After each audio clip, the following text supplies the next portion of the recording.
Hello guys and welcome back to MS Tech Tutorials, and in today's video I'm going to be showing you guys how to fix the Valorant error code VAL1. Now to get started, the first thing you guys can do is go to Riot Client. You're going to right click on it, you're going to select Properties, and then you're going to go to the Compatibility tab, which is right here. Now you're going to check two boxes. One, run this program in compatibility mode for Windows 8, and two, run this program as an administrator. Now once you check these two boxes, you can go ahead and hit apply and then hit OK. Now once you do that, you can open up Riot Client this way and then start up Valorant and check to see if that fixed the issue. If that does not fix the issue, the second method you guys can do is simply just restart your PC.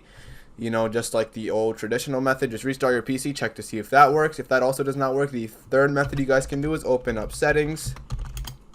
From Settings, what you're going to do is you're going to go to Network and Internet, and then you're going to go to Network and Internet, then you're going to go to Advanced Network Settings, and then you're going to go to Network Reset, and then you're going to hit Reset Now. And when you do this, and your PC will also be restarted, so once it turns back on, you should be good to go, and the error code should have been fixed. And yeah, so that is it for the video. Thank you guys for watching. Make sure to give the video a thumbs up, subscribe to the channel, and have a great day.